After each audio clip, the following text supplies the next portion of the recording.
Éminence, Excellence, Révérend Père, Révérends abbés, Révérends frères, Révérends sœurs, chères mamans, chers frères et sœurs, nous sommes réunis en ces lieux emblématiques aux yeux grands comme le monde pour les colloques internationaux autour du thème Maloula et les mamans congolaises, les femmes dans la société et dans l'Église à Kinshasa, 36 ans après Maloula. Savoir d'hier, pratique d'aujourd'hui et regard de demain. Il se tiendra du 9 au 13 juin, de 9h à 15h30, à deux endroits. D'abord, 3 jours à l'université de Masno, et la suite sera à la cathédrale Notre-Dame du Congo. Ce colloque est placé sous le haut patronage de son éminence Fridolin Cardinal Amboko Besungu, archevêque métropolitain de Kinshasa. Il est organisé par les groupes de théologie africaine et afro-descendante de l'Université de Montréal en collaboration avec le Maman catholique de l'archidiocèse de Kinshasa, les sœurs diocésaines de la congrégation Sainte-Thérèse de l'Enfant Jésus et la chef cardinale Maloula de l'Université de Masdon des missionnaires de Marie Immaculée. Ces colloques a pour ambition de faire le point sur la postérité et la pensée théologique et les pratiques pastorales du cardinal Joseph Albert Maloula.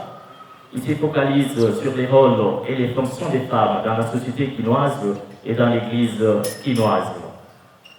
À présent, nous invitons la révérende sœur Janine pour la prière et les sœurs Thérésiennes de Kinshasa. Du Père et du Fils et du Saint-Esprit. Dieu notre Père, nous te rendons grâce et te bénissons pour tout le bienfait que tu ne cesses de réaliser pour nous. Merci pour ces dons de la vie, de la santé, ces dons de se retrouver ensemble que tu nous accordes dans ta présence. Nous remettons votre Saint Thomas et te confions ces colloques à l'occasion de l'anniversaire des morts de notre Père fondateur, le cardinal Maloula. Nous te confions ces moments que nous allons passer ensemble. Nous voulons les passer avec toi. Que ton Esprit Saint soit au centre de tout, qu'il dispose nos cœurs, qu'il illumine notre intelligence, afin de comprendre ce que tu veux et attends de nous, à travers les enseignements que nous allons recevoir tout au long de ces colloques. Aide-nous à découvrir le rôle que nous devons jouer, la mission que nous devons accomplir dans notre société et dans notre Église, pour que ça aille toujours de l'avant et que les hommes, en nous voyant vivre, ne cessent de te rendre grâce. Bénis chacun de nous ici présents. Que tout se passe selon ton bon vouloir. Reste avec nous, toi notre Dieu, pour les siècles des siècles. Amen. Au nom du Père et du Fils et du Saint-Esprit. Amen.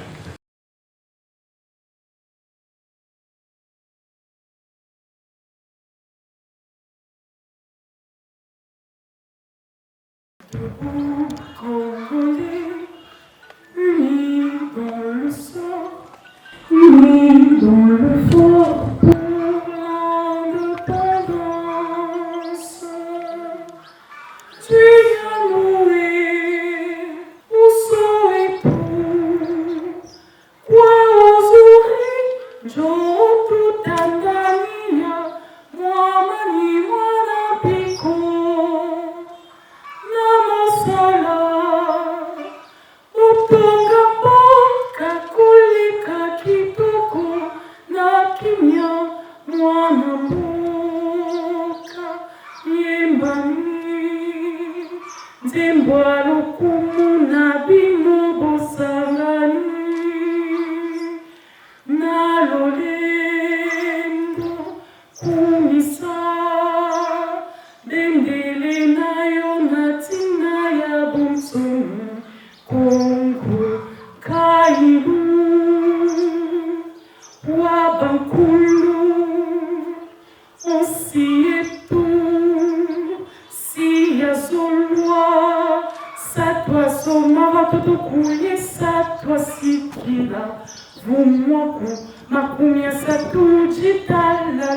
kashipuriza makumya satu, jaji kumaka jijinu, jaji kumaka jijiji, londo wabubu kajiji, wakushila ndilanda liwipu, chendili.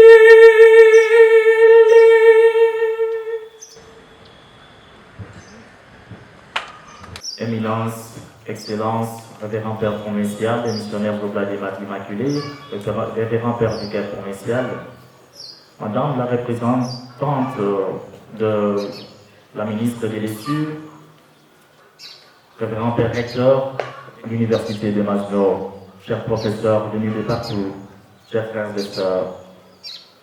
À présent, nous voulons inviter la présidente des Mamans catholiques, Maman Yvonne Ifoku, pour son mot de bienvenue. Maman, vous avez la parole. Éminence, Monseigneur, Madame la déléguée de la ministre de l'Enseignement supérieur et universitaire, les respectés représentants des institutions partenaires, révérends abbés, révérends pères, révérends frères, révérentes sœurs, distingués professeurs et experts, chères mamans catholiques, honorés invités, frères et sœurs dans le Christ, shalom. Au nom du comité organisateur et au mien propre, je vous adresse un salut de chaleureuse et de cordiale bienvenue dans ce cadre de l'Université de Maslow. Nous nous réunissons aujourd'hui pour rendre hommage à l'héritage visionnaire du cardinal Malula, dont la pensée continue d'éclairer notre Église et notre société, 36 ans après son départ. Parmi ses nombreuses réalisations, c'est le combat pour la promotion des femmes qui a le plus retenu notre attention pour ce colloque. C'est avec une joie profonde et une grande fierté que je prends la parole au nom de toutes les mamans catholiques de la République démocratique du Congo, spécialement celles de l'archidiocèse de Kinshasa et de la diaspora. Comme vous le savez, notre mouvement est l'œuvre du cardinal Joseph Albert Malula.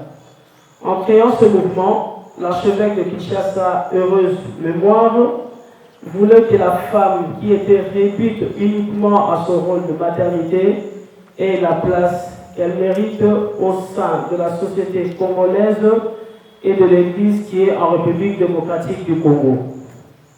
S'il est vrai que la première femme, nommée Ève, a participé activement du péché dit originel, n'oublions pas qu'une autre femme, la Sainte Vierge Marie, a obtenu de Dieu, créateur du ciel et de la terre, la grâce de devenir la mère de notre Seigneur Jésus-Christ et la mère de l'Église. La dimension de la femme est en effet plus large que celle de l'instruction. N'évitons pas, éduquer une femme, c'est éduquer tout un peuple, toute une nation. La femme est porteuse de bonnes nouvelles. Marie-Madeleine nous l'avait démontré en étant la première à découvrir la résurrection du Christ. Le cardinal Malula, enrichi par ce qu'il a observé dans sa jeunesse et dans la société congolaise, a créé la congrégation Sainte-Thérèse de l'Enfant Jésus et plus tard le mouvement des Romains catholiques, deux institutions phares à travers lesquelles il s'est inscrit dans la vision de notre Seigneur Jésus-Christ qui avait surmonté les barrières établies à son époque en donnant une place de choix aux femmes.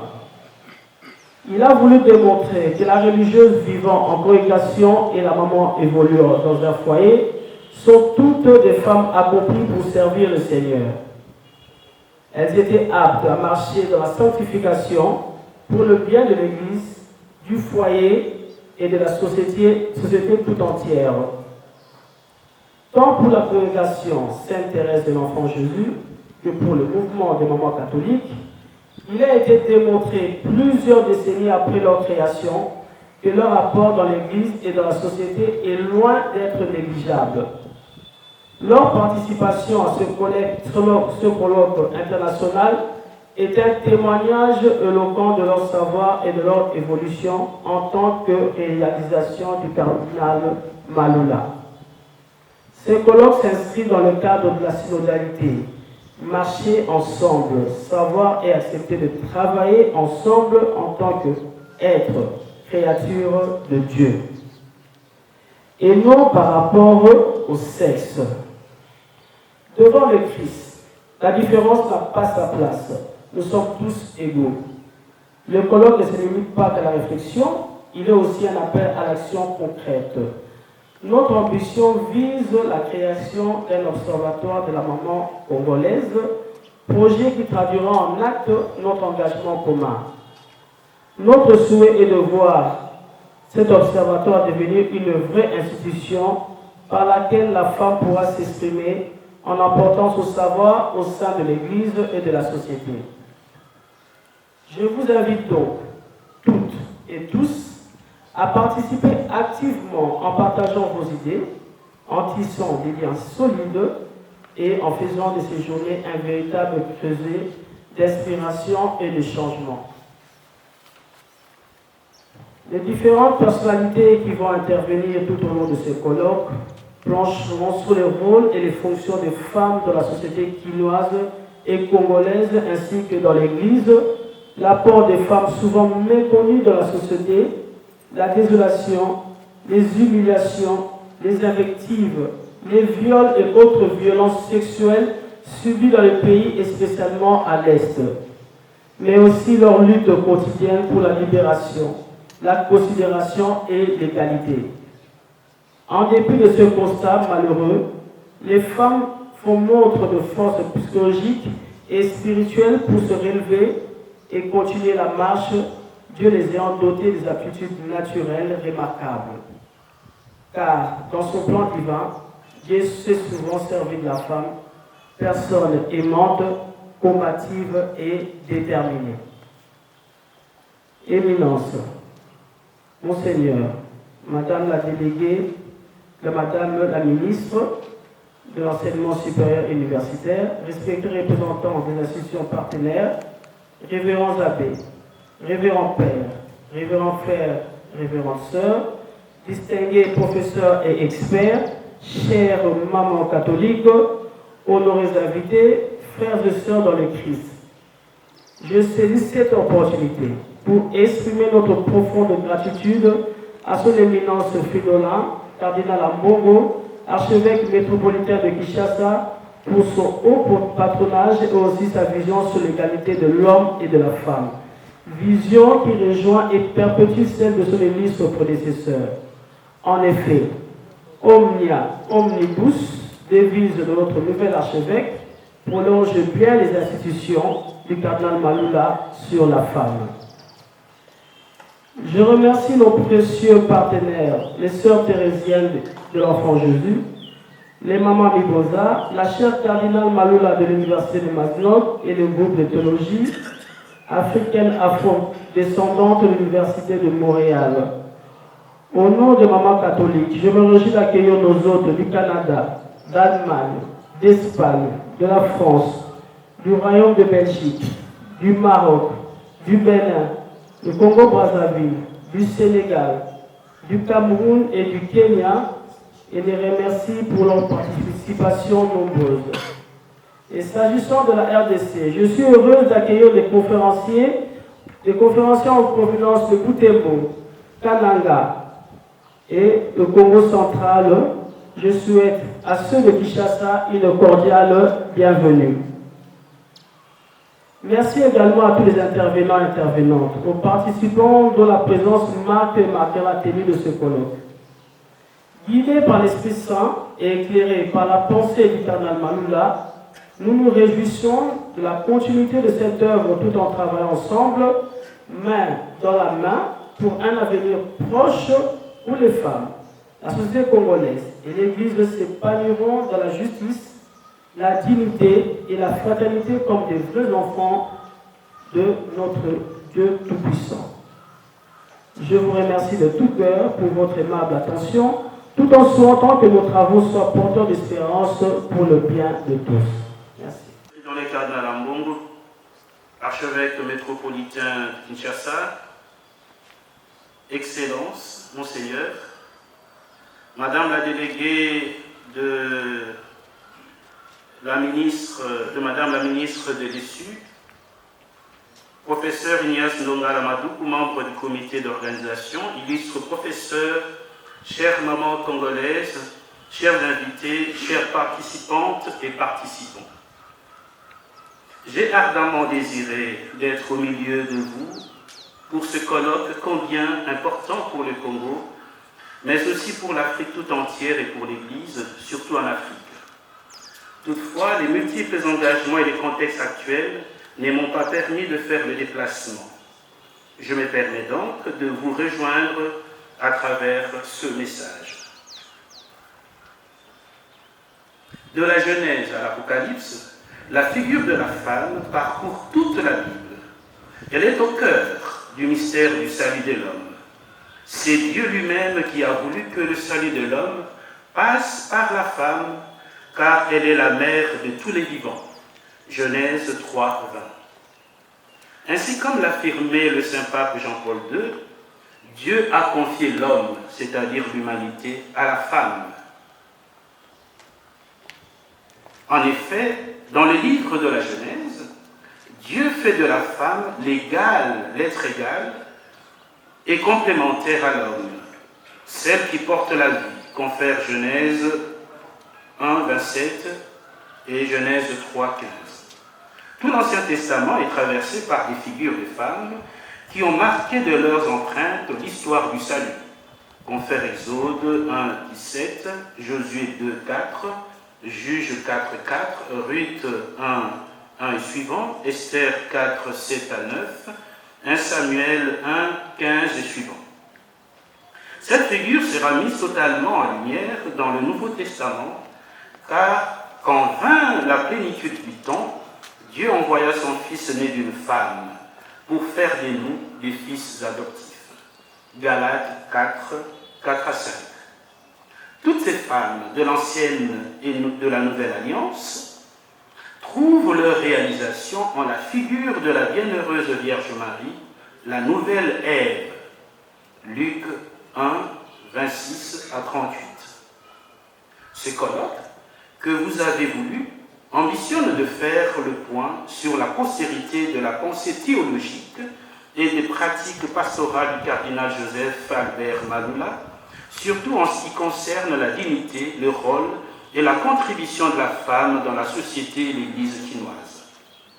Mais la femme n'est pas seule, elle est une des mains du corps, et dans ce sens, il faudrait travailler pour qu'advienne une collaboration entre hommes et femmes dans la société et dans l'Église.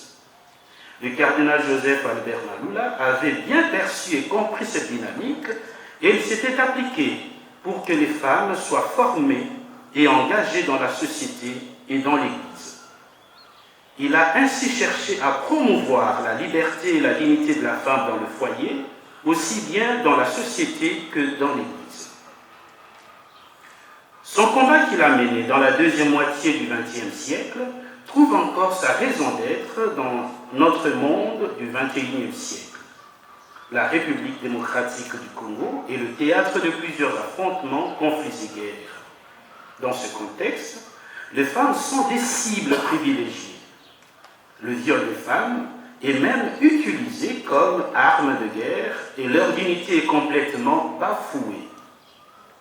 Cette manière de faire contribue à mettre le pays en retard car elle ignore une des mains, un des poumons du corps, et pire, elle les détruit, contribuant ainsi à la ruine de la société.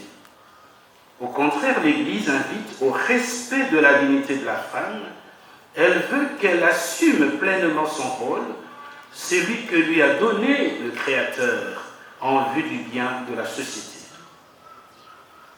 Les papes ont été des ardents défenseurs de cette dignité de la femme.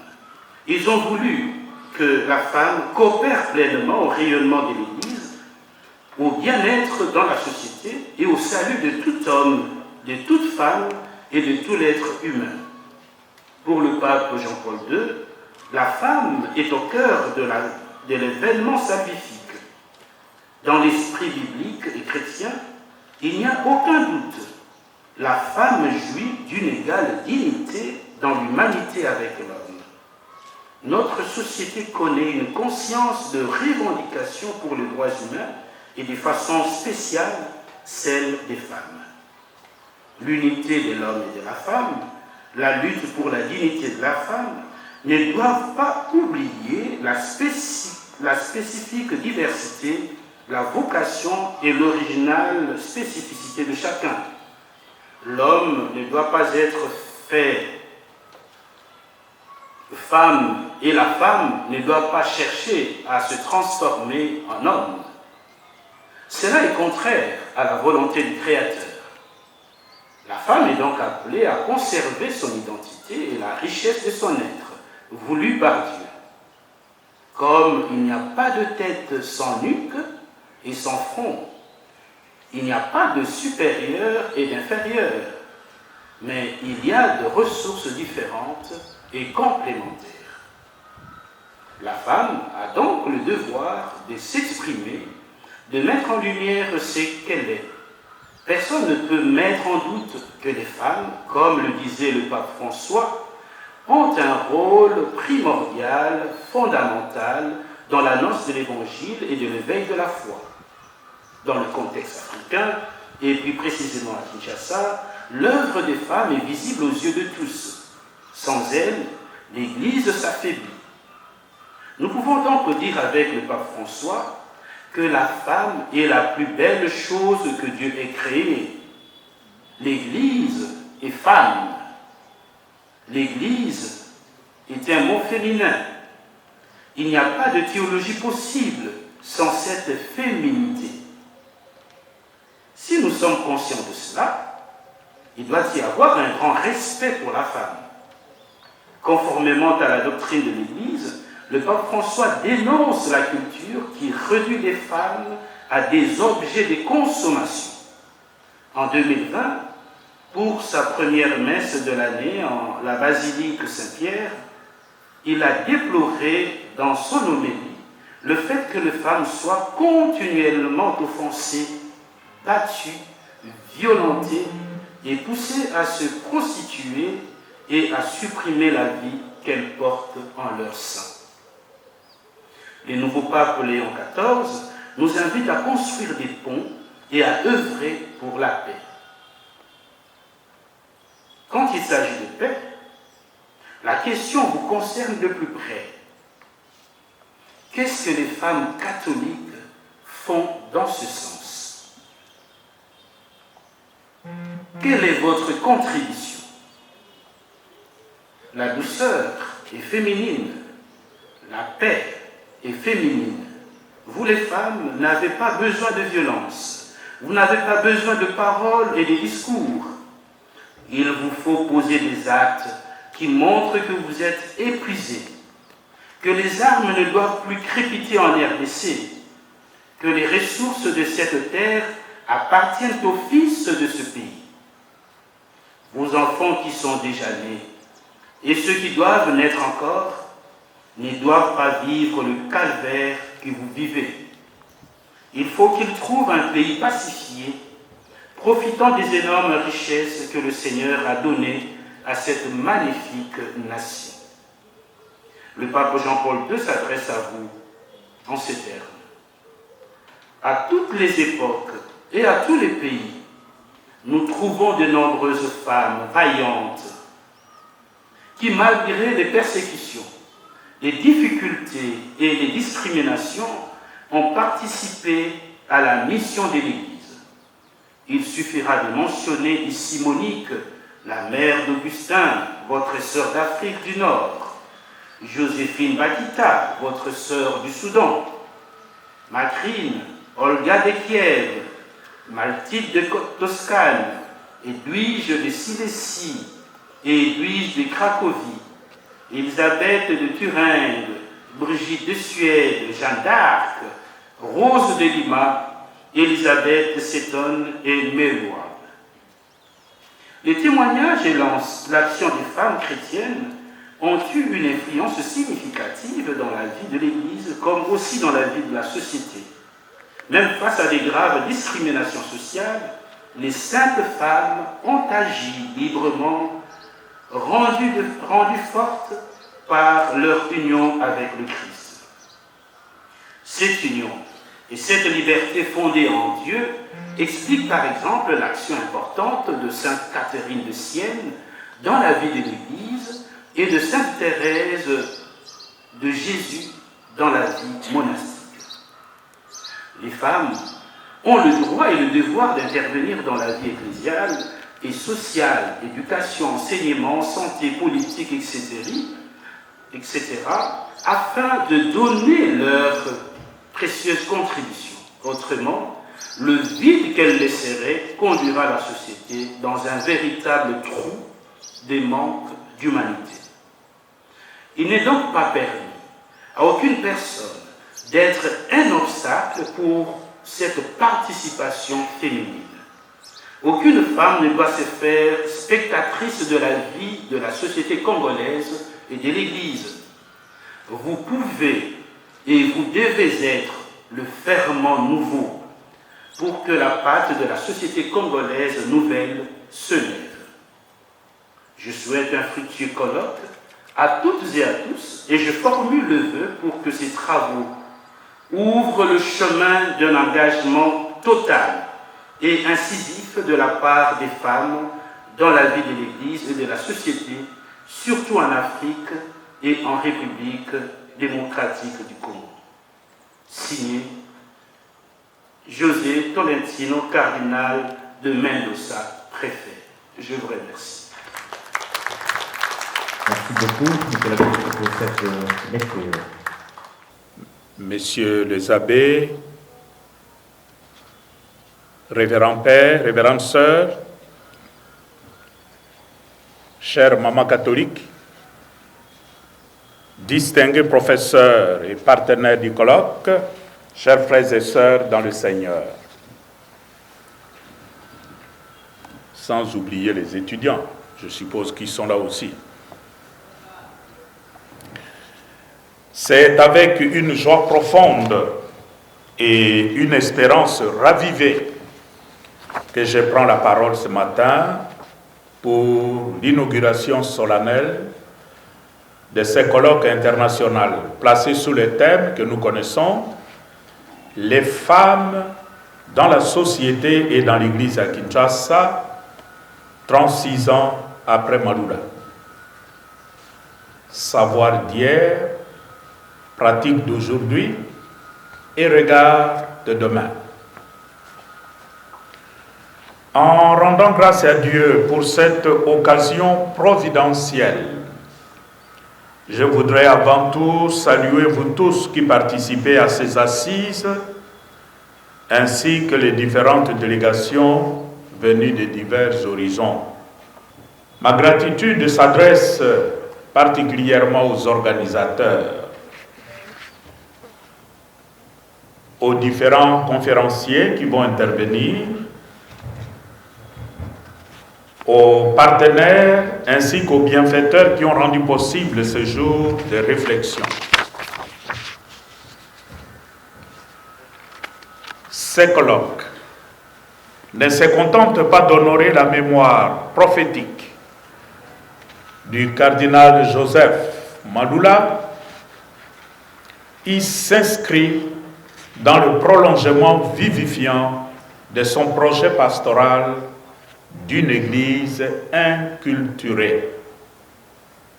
Une Église enracinée dans la culture africaine et solidaire de la femme congolaise dans ses combats et ses espérances. Cette rencontre se veut à la fois un acte de reconnaissance pour les femmes de notre archidiocèse et une interpellation pour aujourd'hui. Quel avenir le savoir d'hier et la pratique actuelle permettent-ils de construire avec les femmes, pour elles et à partir d'elles? Ce colloque se tient à mi-chemin de l'année jubilaire, une année ancrée dans la certitude de l'espérance qui ne déçoit pas. Partir de l'ordre théorique et pratique pour envisager l'avenir du rôle de la femme, c'est choisir de s'ouvrir à l'espérance, surtout dans le contexte de notre pays aujourd'hui miné par des crises, où les indicateurs socio-économiques poussent parfois au désespoir. Notre pays, et particulièrement l'Est de notre pays, est considéré aujourd'hui comme la capitale mondiale de la maltraitance réservée à la femme. Au moins pour ça, nous sommes les premiers. Quel triste titre que nous portons avec nous dans les concerts des nations. À Kinshasa, comme dans l'ensemble de la RD Congo, par sa résilience, la femme est sémence d'espérance pour l'Église et pour la société, particulièrement pour nos familles. Ce sont les mamans qui tiennent l'essentiel de nos familles et qui donnent espérance à ceux qui vivent dans ces foyers. Dans notre contexte meurtri par des décennies de conflits et d'instabilité, la femme congolaise est le cœur battant d'une résistance silencieuse et non violente. Femme blessée, mais pas brisée. Elle est une mère qui souffre, mais qui demeure résiliente. Elle porte et donne la vie, nourrit et protège les siens, éduque à la foi et aux valeurs. Elle se réveille la première, elle sort le matin pour faire vivre la famille. C'est aussi elle qui se rend à l'église pour prier, mettre la propreté, tenir des réunions, etc. À cause de la guerre ou à cause de la misère généralisée dans notre pays, elle est parfois devenue veuve et mère d'enfants orphelins. Victime de différentes formes de violence et d'injustice, elle continue pourtant de se battre avec dignité. Comme commerçante dans des marchés de fortune ou devant la maison,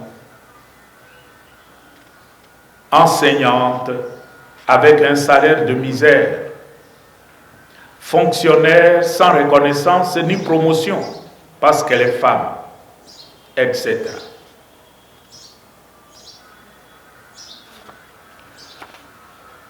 La Bible nous offre pourtant des exemples inspirants des femmes résilientes qui ont assuré des rôles décisifs dans l'histoire du salut. Déborah, qui était juge et prophétesse. Juge 4. Ruth, modèle de fidélité. Ruth chapitre 1. Esther, défenseur de son peuple contre le complot d'Aman. Judith, veuve juive, courageuse, libératrice, etc. La Vierge Marie, qui suit son divin Fils jusqu'au calvaire et accompagne les apôtres en prière au Cénacle. Elles sont autant de visages qui reflètent le combat et la fécondité de la foi féminine. ces femmes ont transformé leur contexte par leur engagement ancré dans l'espérance. Elles sont la préfiguration des femmes de notre temps. Leur exemple convie à considérer la résilience des femmes congolaises comme un véritable lieu théologique.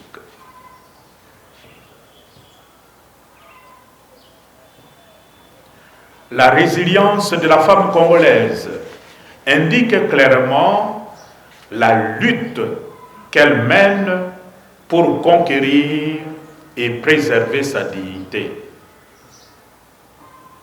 Or, dès les premières pages de la Genèse, la Bible enseigne que Dieu créa l'homme à son image. Homme et femme, il le créa. Genèse 1, 17.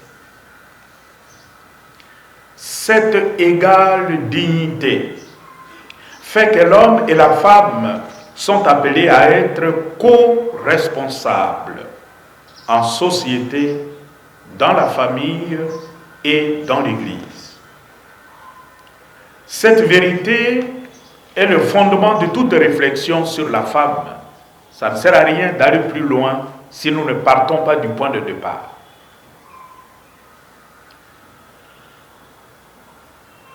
Cette vérité rétablit la dignité par sa grâce. Le Christ fait qu'il n'y ait plus ni homme ni femme, car nous tous, nous ne faisons qu'un dans le Christ Jésus. Galates 3, 28. Mais au cœur de cette dignité, la Bible affirme clairement que la vocation de la femme comme mère des vivants,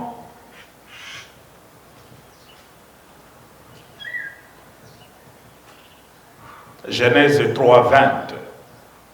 D'une part, la femme comme mère est toujours en relation. Par elle s'établit le lien de la famille.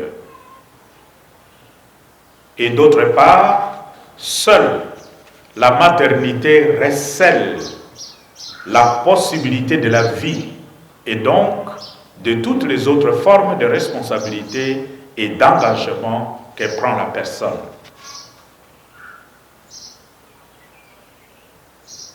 Le pape François, quand il a reçu la délégation de Maman catholique au palais apostolique au Saint-Siège,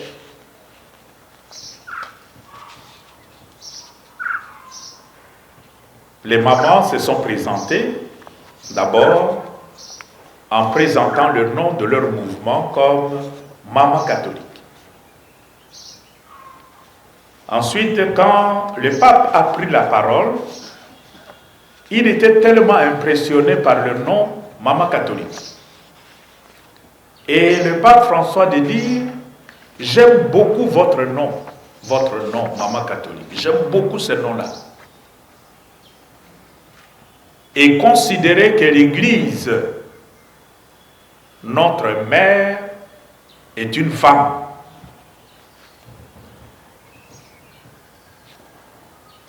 Vous avez à jouer ce rôle, développer au sein de la société et de l'Église cette dimension maternelle de l'Église. L'Église, notre mère, nous le disons. Au moins en français, c'est au féminin. En lingala, nous disons aussi Ecclesia Maman Obiso. Ecclesia Maman. Cette dimension maternelle.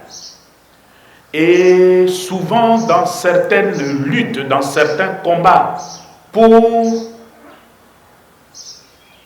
libérer la femme de poids de l'histoire, de foi, on a tendance à oublier cette dimension très très importante, tout en cherchant à arracher d'autres droits, mais considérons que la femme est une mère. Elle est une mère. Non pas nécessairement parce qu'elle a mis au monde, mais de par sa constitution, de par sa création, elle reflète cette dimension qu'aucun homme ne pourrait prétendre apporter à l'humanité. Même dans les sociétés où les hommes deviennent des femmes, les transgenres. C'est de drôles de femmes. Raison pour laquelle la question de la femme implique celle de la dignité du mariage en tant qu'union stable entre un homme et une femme. C'est aussi dans le cadre du mariage que la dignité d'une femme vient en lumière. C'est cette perspective de la communion que le Concile Vatican II enseigne clairement lorsqu'il écrit « Tous les fidèles participent à l'unique sacerdoce du Christ ». Lumen Gentium, paragraphe 10. Cette communion est un don, mais davantage une tâche à réaliser. Le synode sur la synodalité l'a rappelé avec force lorsqu'il écrit « La pleine reconnaissance de la dignité baptismale des femmes demeure un objectif à atteindre dans l'Église. » Un objectif que nous devons poursuivre et nous devons atteindre. Leur contribution à la réflexion théologique, au discernement pastoral et à la prise de décision doit être renforcée dans l'Église. Document final, paragraphe 9. C'est justement cette tâche que ce colloque prend à bras le corps avec sérieux et espérance.